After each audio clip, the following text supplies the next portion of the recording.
I think they're just trying to get out.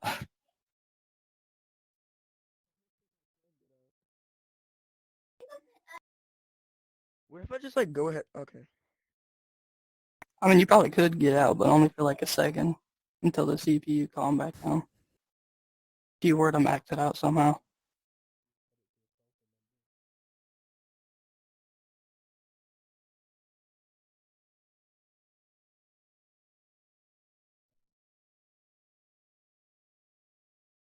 It's not running out at all. We're not doing anything. Just max it out. The CPU doesn't go anywhere when you Attendance. do it. Should be fixed now. Yeah, there's got to be a lot of people. And even if you did get out, it'd only do that for like a second. So it wouldn't really work. There's only one way you could do it, which is the way you were going to do it at one time. Yeah. Yeah. Oh, actually, no. There's another way. Delay event receiver 30 hertz. Loop it first. All right, That's what I'm talking about. Ducky, can you mute your mic? I'm gonna be AFK for like the next 10 Today we're gonna be learning about vectors. So this is a pretty lit class. Let me see if I saved the examples or not from last time, because we have pretty good ones. Just to summarize what we talked about in the first class. Let me turn on my mic 1 second. Yeah, so just to summarize what we went over at the beginning, vectors, or vector 3 specifically, is a type in circuits, and it is basically just a 3-dimensional float. So imagine you have just a regular float, those blue ports. It's just a number on a number line, goes from basically negative infinity to positive infinity, and anywhere in between. Doesn't have to be an integer, it can be like 1.5 or whatever. So you have one of those that's just a float. Theoretically, you could have 2 of those that would be a vector 2. Imagine like 2-dimensional space on like a little graph or something. Vector 3s are just 3-dimensional. So here in Rec Room, we're existing within 3-dimensional space. You can go up, you can go down. That's one axis. You can go left, you can go right. That's another axis, and you can go forward and back. Vectors are built of 3 components: X, Y, and Z. Like in that order usually is how you'll see it. X typically means positive is right, negative is left. And then we have Y, positive is up, negative is down. And then we have Z, positive is forward, negative is backward. And also you can use vectors to represent a handful of different things. Most common probably is position. So actually that's exactly what we're about to show you. Snug, you want to talk about these? I mean, you're already kind of doing it. Just show it with the things. Is this one here position? Okay, cool. This position. So this is a representation of a 3-dimensional grid. This is just 3D space, just like the space that we as Rec Room characters exist within. And this is a ball. So every room has an origin. Origin just means like the starting point where the coordinate is 0, 0, 0 in X, Y, and Z. It's 0 in every direction. So that's somewhere in this room. Doesn't really matter where. But if you were to get the position of yourself, the coordinate it would give you, the X, Y, Z of your local coordinate, would be relative to that origin. Right now, we're doing a little bit of math just to make it a simpler explanation, where we're saying this is the origin as far as this ball cares. And as we move it, you can see the actual coordinates will change. As I said before, these are floats. They're not integers, so this is just rounding to the nearest whole number. But in reality, there's like whole decimals going on. It's just grabbing the closest point. It'll actually like snap to it as I let it go. So the red, anytime you see red on like vector manipulations in Rec Room, that is the x-axis. The green one is the y-axis, and blue is the z-axis, forward and back. Red is x left and right, and y is green up and down. So you can see as I go into different, this is in 3D, so these are called octants. It's divided into 8 different sections, as you can see, but that probably won't influence your circuits too much. But there's different areas it's going positive and negative as they move it around. I think that's pretty much everything to understand there. Snug, what does this button do? Oh, that goes into decimal mode. Okay, that's cool. Yeah, so as I was saying before, where it was rounding to the nearest whole number, this is just the actual like floating point value. So you can see exactly what it is. And if I move it down here, you'll see it approaches 0. It gets really close. It's like hard to get it exactly on it, but yeah, it's really close. Also something else to explain about vectors is every vector has a magnitude. So like if you have a vector that is 0, 0, 0, you want to know the magnitude. The magnitude is just the distance from the end of that vector, wherever that is, to the origin. So if you think about the magnitude of a float, that's just literally like the absolute value of the float, just how far it is from the 0 point. Like if it's -5 or if it's 5, the magnitude is still 5 in either direction. When you're dealing with vectors of like dimensions greater than 1, in this case 3, the way you calculate the magnitude is with something called the Pythagorean theorem, which is some mathematical expression, but it doesn't matter the actual specifics of it. There's just a get magnitude chip, which we'll go over in a second. And that's just how far it is. So like if I put it around here and you assume each of these little like, grids are 1 unit, I think they're a little bit smaller than that, but if you were to assume they are, this is about a magnitude of 1. If I move it out here, that's about a magnitude of 2. Similarly, if I just lock it to an axis, this is also a magnitude of about 1. So anywhere that it's like that far from the origin, as you move it out, it gets bigger. Moving on, you can also use vectors to represent a sense of direction. So you can get a little visualization here. This is the ball, and as I move it, the vector is moving to wherever the ball is pointed. So similar to position, you can use this to, like, for example, represent an orientation or like a rotation.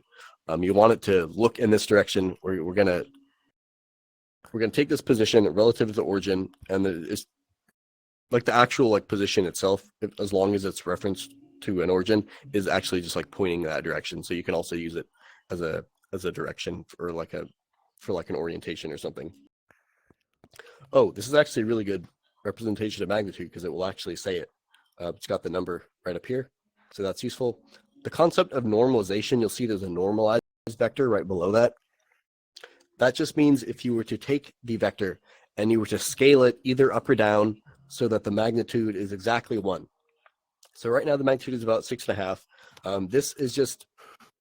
This normalized vector is taking this vector and it's shrinking it by about 6.5 times until the length is exactly 1. So like, for instance, if you want to represent the rotation of something to face a certain direction, like it doesn't matter like what the actual length is. There are a few different applications. Like, for example, if you have speed, you're calculating the direction you want something to move, because velocity itself is also a vector. Like if you think about it, you're moving in 3 dimensions. So velocity is going to be firstly 3-dimensional, and also like it's like a rate over time. So you want to go like 1 meter per second. First, you'd get the direction, just the same way we're getting the direction here, just like pointing at the ball. And then you could normalize it, so it's like 1, and then you can scale that by how fast you want it to go. It's a lot easier to do it once it's normalized. We'll get to that a bit in the examples. You don't have to worry too much about the math right now. Cool. So now can I bring out the chips? Yeah. Oh, also, are there any questions about that? Cool. Let's look at some circuits. I don't think we have any. That's awkward. I guess I'll play some. Okay. Our vector chips have mysteriously disappeared since the last class, but it's okay. We can just take them out. Yeah, we really plan ahead.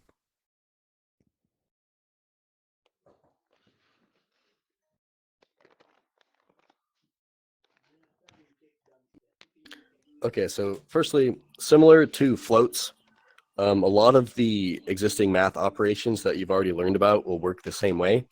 Like, for instance, add and subtract. Snug, what do multiply and divide do on vectors?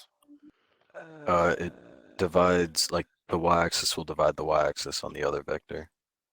Same thing with Okay, multiply. that's, Same thing with add and subtract. That's horrifying. Yeah. Okay. You probably won't want to divide or multiply. That's not even like a valid mathematical operation. But we have add and subtract. These kind of just work how you'd expect. First, it will look at the x component, like of both vectors that you give it. As we explained before, you can actually add multiples, so you could have more than two that you're just adding. So it'll take all the x's of every component, every vector you're giving it, add them all together into one. It'll do the same to the y, and then it will do the same to the z, and it will return a vector that just has all the same things. So if I, for instance, had a ball that was, like here, and then I had another one that was like here, and I added them together, it would be like about here. Subtract is exactly the same, except instead of doing the add operation between the components, it's subtracting them. We have lerp. This will also work very similarly to how it works with just floats, where you give it a starting vector and then you give it an end vector and some normalized progress between it. Note that this is normalized, so it's usually expecting between 0 and 1. The lerp unclamped is identical to this one, except that the progress value doesn't have to be normalized. Like, it is like relative to a normalized scale, but if you give it like 2, it'll actually just like extrapolate past your endpoint. So like as an example, if I were to have a ball that was about here, another ball that was about here, and I lerped about 50%, it would give me one like right in the middle of them. We have inverse lerp and inverse lerp unclamped. Oh, good thing these are colored. I can see them again. We have inverse lerp, inverse lerp unclamped. These will just literally just take what these lerp chips do, but do them in reverse. So for instance, you give it a start value and an end value, and then instead of a progress value, you give it a vector that's somewhere in between, and it will tell you the normalized value of like where that position is in between. So just think of it as the result and the progress values are swapped on the inverse ones. We have distance. This is an extremely useful chip for vectors. You give it vector A and vector B, and it will tell you the distance between them, like as a float. Distance also supports a bunch of other input types. So like you can just give it vectors, but it also supports Rec Room objects and players. So for instance, I could give it like 2 players, and it would tell me the distance between them. It would just get the position of them and treat it as if I had wired their positions into the chip directly. We have get closest and get farthest. These basically are the same, except one does closest, one does farthest. The way it works is you give it a point. Similar to distance, this is either an object, a player, or a vector representing a 3D position, and then you give it a list of targets. This doesn't actually have to be the same type as the origin, just any like list of players, objects, or positions. Notice it's a list. So for instance, if I were to put like this, if I were to take some cube in the room, for instance, and then get all players chip and wire it into targets, it would run the logic, and then the closest output port, this would be whichever element in the targets list is closest to the cube that I gave it as the origin. And then it would also give me the index of that object, of that player in the list, and it would tell me how far it is from it. Get farthest is the same, except instead of closest, in this example, it would give me the farthest player.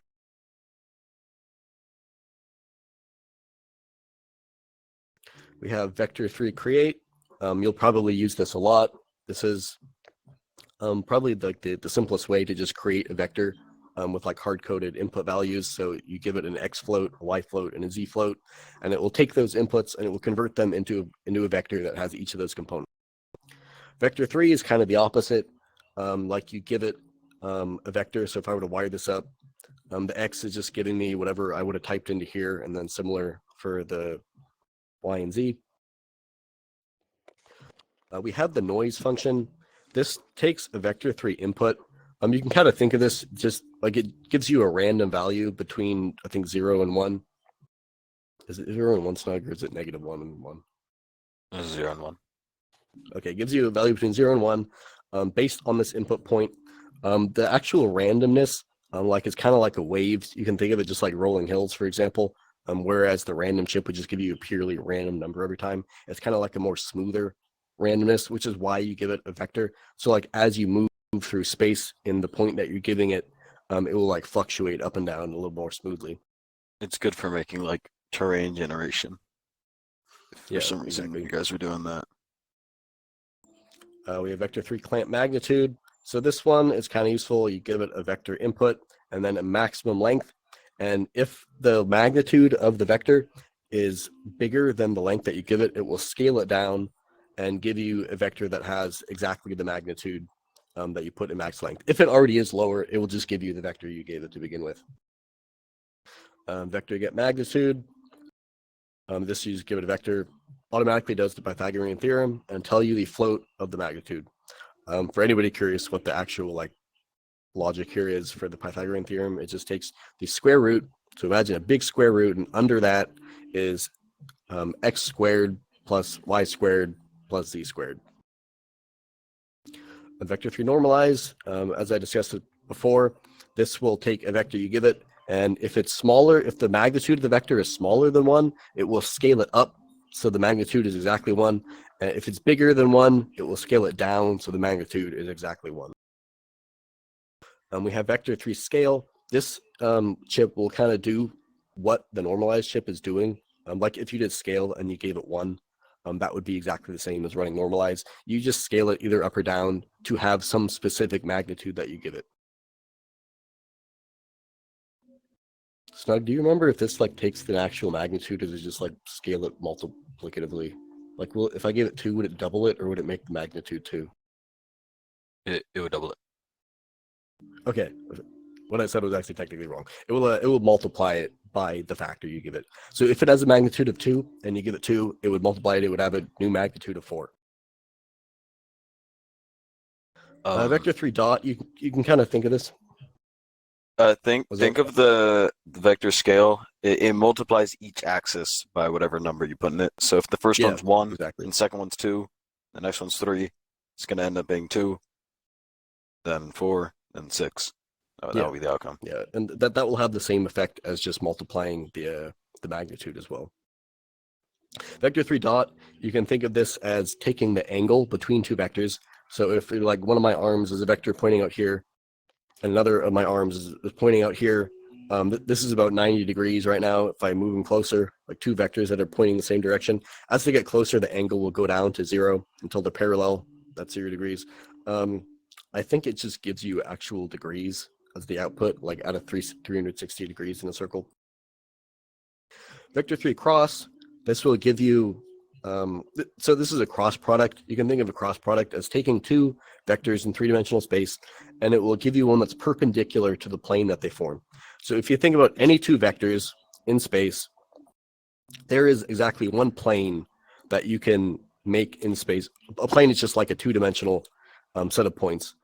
And any two vectors, you can create one plane, and the cross product is the vector that is sticking out perpendicular to that. So like if you think of the floor as a plane, like the way we're standing is perpendicular to the plane, like we're sticking up out of it. It also, if you swap the input and output, it'll make it face the opposite direction, like it'll stick out the other end. Vector 3 inverse, I believe this just multiplies it by -1. So if I have a vector going this way and I take the inverse, it'll instead go this way.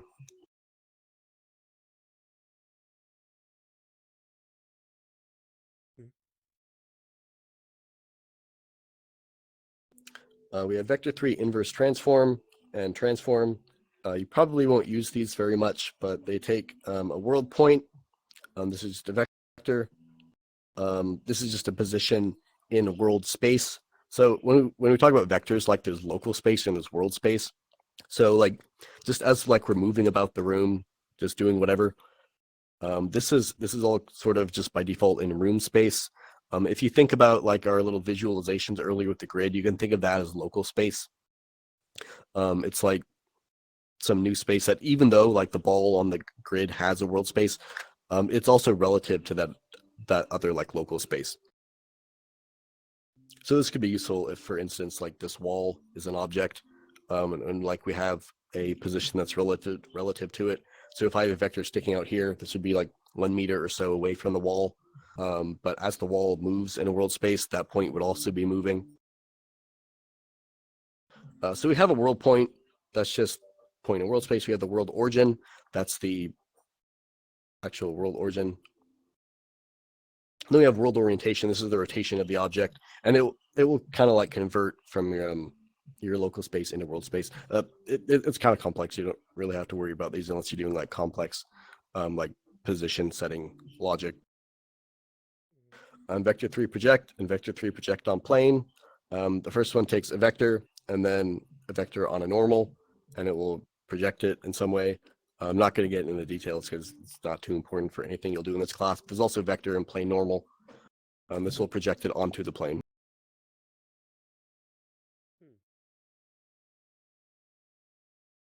Some chips that you actually probably will use quite a bit more are, for instance, we have the vector variable.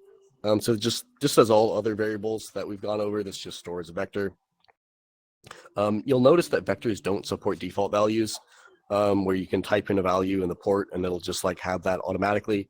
It's kind of annoying, but you can just use usually the vector through create chip and wire that in. So that'll usually just do what you're trying to do there.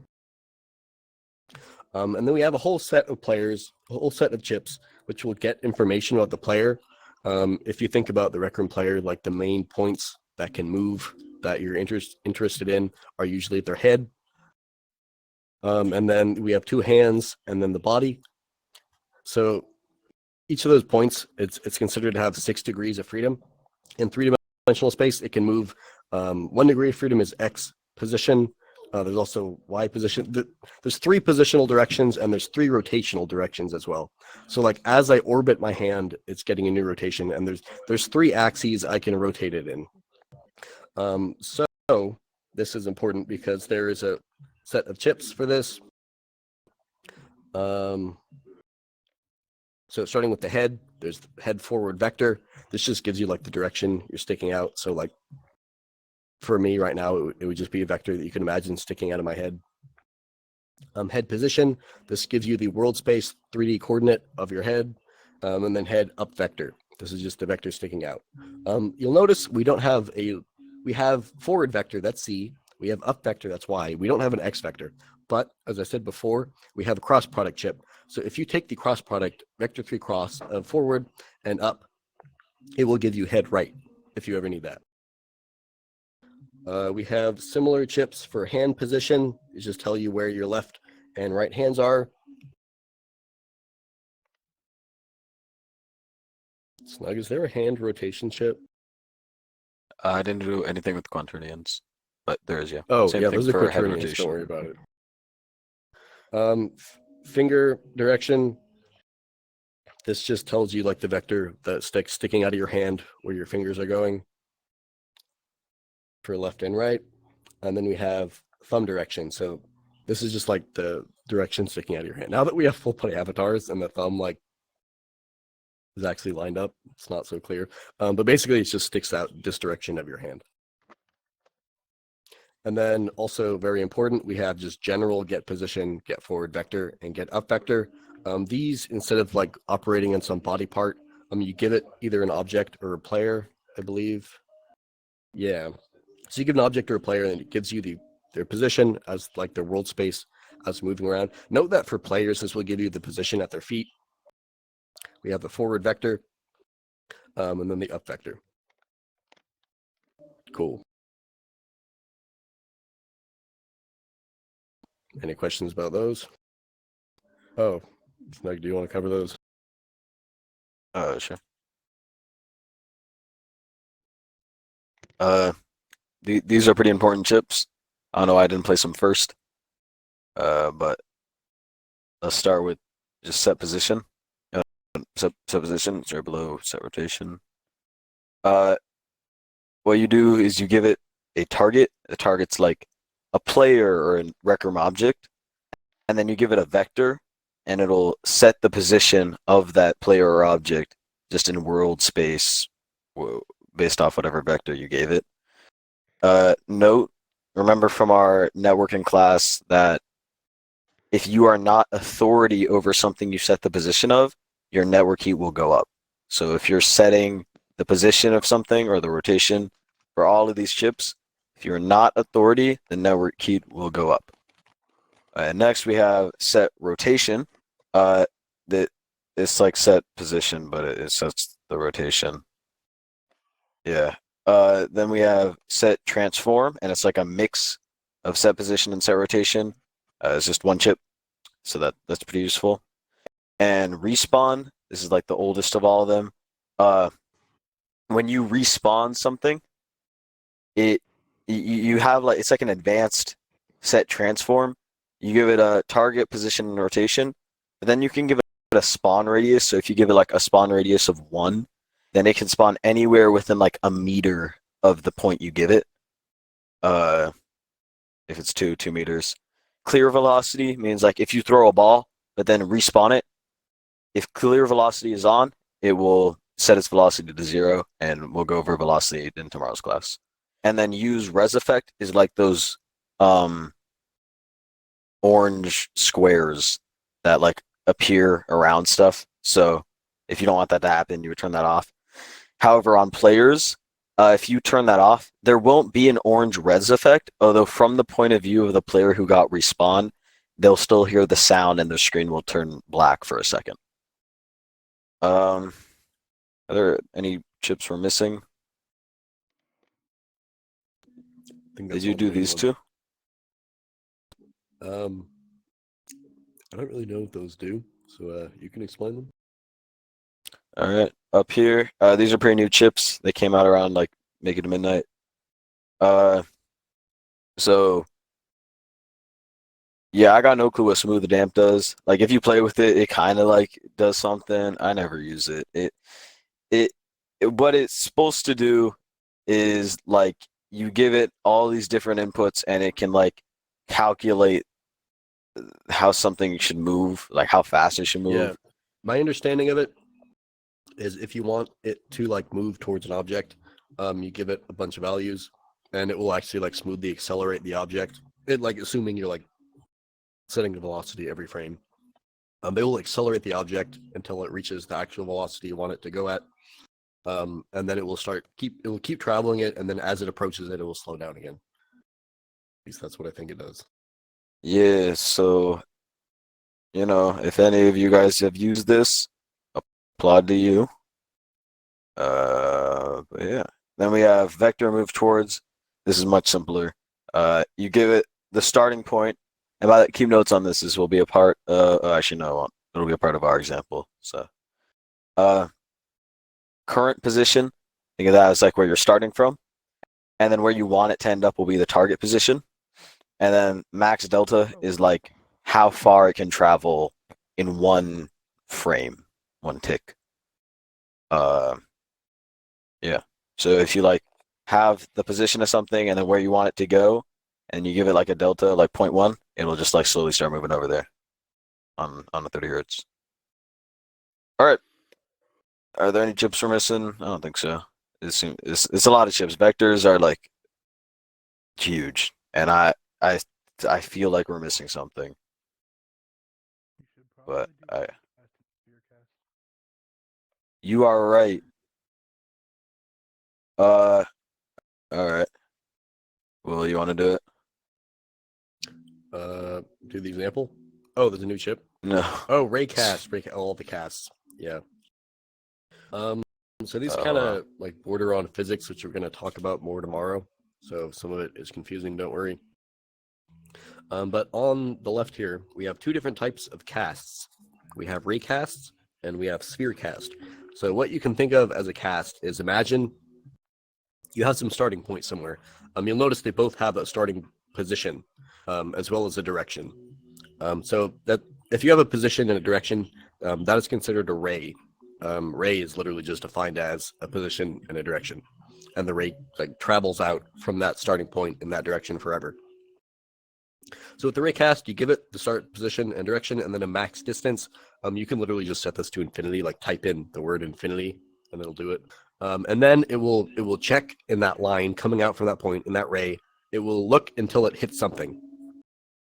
So if I had a raycast like starting where my hand is, going forward, it would go out and it would hit the wall. And once it hits the wall, this hit property will be true. It's a bool that says hit. That'll be true if it hits. If you just shoot it out into the void, it won't hit anything, so that will be false. I'm saying like it shoots out a ray, but like this happens instantaneously. It's not like literally like simulating like some thing moving. And then there's 2 ports, player and object. These should never like both be set. One of them will always, at least one or both will be invalid. Either the player or the object that you hit. So if I like shoot a ray out here, it could like hit snug, for instance. Distance, this is just a float how far it went from the starting point until it hit the thing that it ultimately like made contact with. Hit position, this is like where on the reached player object that it hit, like where on them that it was hitting them, like in world space. And then you have surface normal. So normal just means like perpendicular. So if I shoot it like at the floor, the normal to the floor is just up. So it would just like shoot up as the normal vector. We have sphere cast, which is very similar. You'll notice all of the outputs are the same, except that instead of imagining like shooting just a line out of a point, imagine it like a whole sphere is being like shot out, which is why you give it a radius as well. That's really the only main difference. They're very similar. Also, we have 2 overlap chips, overlap sphere and overlap box. These both have an execution because when they have their output collision thing, like they both have the output of like a list of collision data. Snug, have we gone over collision data before? It's possible we mentioned it in the events one because of the. Yeah. I think we covered it briefly, but basically collision data is just like a wrapper type. You can think of it where it contains a player, an object, a position, and a normal. I think distance as well. So that's why it's a list, just of like one type. It stores a bunch of items in each item in that list. There's a bunch of chips like to get it. We're not going to go too much into detail because it's not too important for this lesson, but within each element of this list, you can use like a get element on the list to get like the first element, for instance, and then you get all these values out. But anyway, what the chips do is you run it, for instance, on overlap sphere, you give it an origin and a radius. So this is all you need to simulate a sphere, starting point and how big it is. And it will give you the list of everything that's either a player or an object that is inside that sphere. As collision data. Overlap box is very similar. You give it a center of the box. You give it extents. This is like the actual size of the box.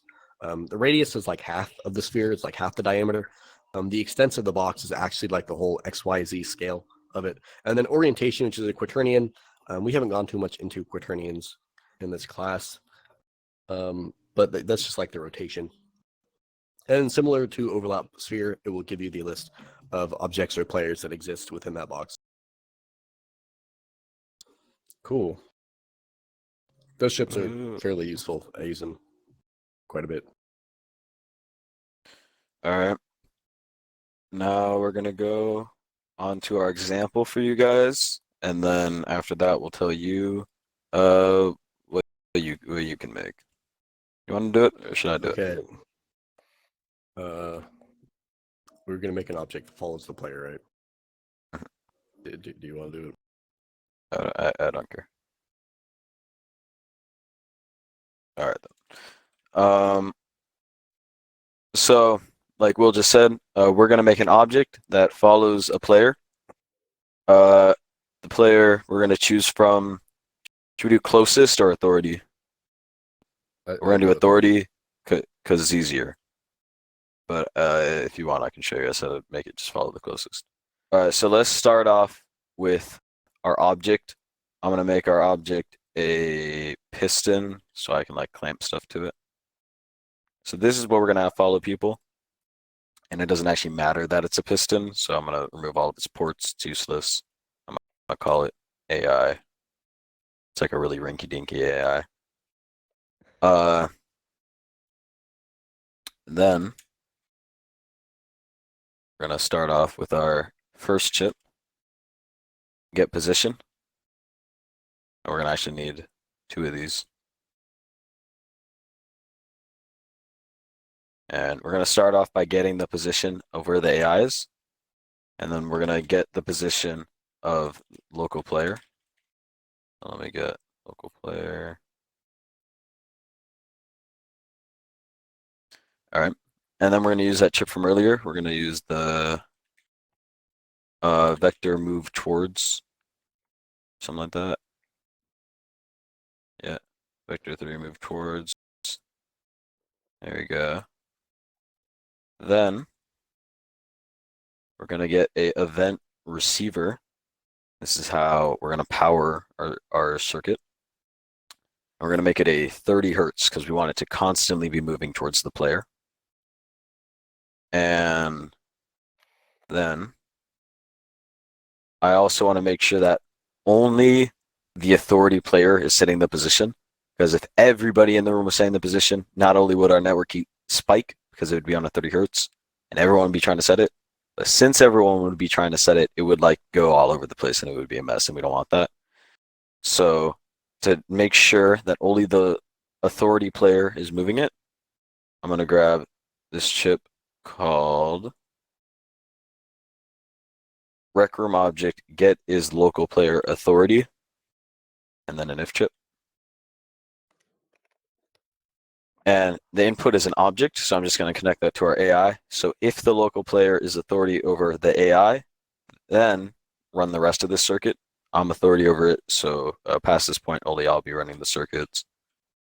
Then we're going to grab a set position, which is just super simple. And we're going to make the target the AI, because that's what we want to move. We're going to make the position the vector move towards, and the output of the if chip will be the set position. Who has an error message? It's you. You don't have an input on this chip. Just put no. Make okay. So now I'm gonna change the max delta to like 0.1, and now you'll see this piston is moving towards me. Look at it go. Isn't that crazy? And remember, the position of the local player is like right by their feet. So this piston is going to move towards me until it hits my feet. I see someone stole authority over it. Of course, it was Relogix. So there we go. Now it's just following my feet.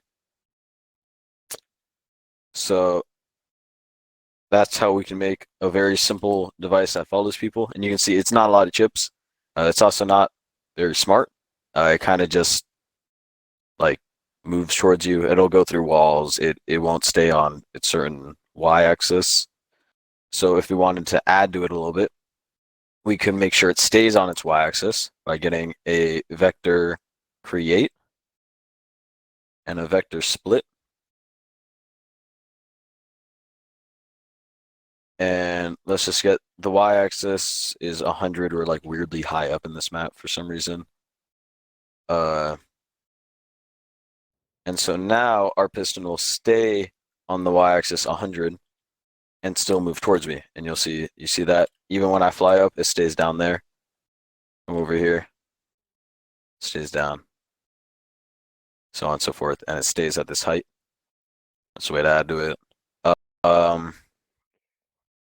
Should I make it so it faces the player? Is that worth doing?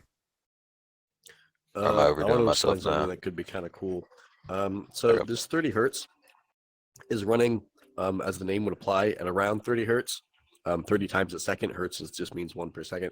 But if you're on like an especially laggy platform, it won't actually run that. Like if you're on like a Quest, for example, or like a low-end phone, it might only be running something like 10 hertz. And if you look at the logic we're running, this is only going to run as fast as that hertz can output, which means if you're on a really laggy platform, it will actually move slower than if you're on like a high-end platform. And like there is a way we can overcome that.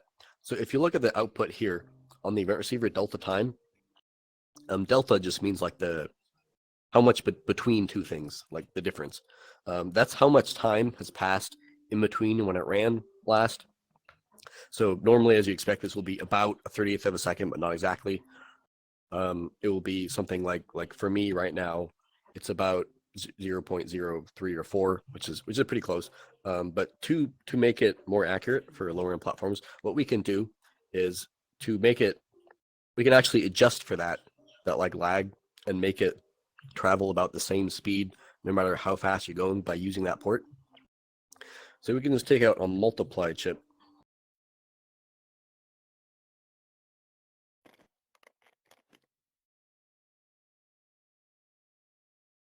And we can take the delta time in here. This is like frames per second, you can think of it, or seconds per frame actually. And then if you multiply it by some distance, maybe we want it to go 2 meters per second. All we have to do is wire that into max delta and hook it back up again. And now it'll travel at that exactly that speed if you move around Stug. Wow. Cool. And also another benefit of that is it's a little bit easier to think about because instead of just having it like 0.1, like what exactly does that mean? I guess it means it moves 0.1 meters per frame. You've converted it into a different unit system that's a little bit easier to think of. You're now using meters per second. So like if you're like running, you're probably going at like maybe like 2 meters per second. So that's like closer to a unit system that we use like in real life. Yep. Does that make sense to everyone why that works? All right. That's exactly what we do in like video games. Like if you're making some character that runs across the screen, for example, if you're running on like a really high-end PC, your frame rate will be higher. Whereas if you're on like a low-end phone, your frame rate will be a lot lower. And what you don't want to happen is the character to move a lot faster on a faster computer. You want it to go at the same speed for everybody. So that's exactly the same strategy we use in Rec Room, for example, as well. Yep. One last thing I want to add to this is I want to make it face the player. That's a super easy way to do that. And this is a neat trick that you might not know. If you subtract 2 positions, you actually get a vector facing in the direction from one to the other. So if I swap out the set position to a set transform, and hook back up the target and the position, if I slide this subtract into the rotation, you can now see this vector. Oh, actually, hold on. It should be the other way around. You can now see this piston is constantly facing towards me, no matter which direction I go in. It's kind of confusing because it's actually facing my feet. Because remember, that's the position of the player. But it is facing me. To get around that, you can just use like player head position directly instead of wiring the player into get position. And then it was just like that is a chip. face. There's also a body position, so you could just get like literally like the position of their torso. Yeah, and if I want to do same thing where it's like Y level stays the same, I'll just cut off the Y level like this using a vector split, vector create, hook that up, make that the rotation, and now you can see it's not looking up or down, it's just looking like at me. So this is a super easy way to make a neat, I don't really know if you'd call this AI, but it's like a following thing. It works. It's really cool. All right. So now it's time for your guys' thing to make. We have something way simpler for you. Have you guys ever played The Sims? Or even heard of it? You know how your Sims have like a little green thing above their head? If not, maybe Dooman can pull it up on the screen. Anyways, the thing you're making is just, it can look like that Sims thing, or it can literally just be like a cube. Put that object above someone's head. Not in their head, put it like maybe a meter above their head, half a meter above their head. And if you want to be fancy, you could do another thing where you put it in front of their hand, and it's like in whichever direction their hand is facing in. If you want to challenge yourself, you can do that. But start off with the Sims thing. Go find a spot. If you need help, just call us up. All right.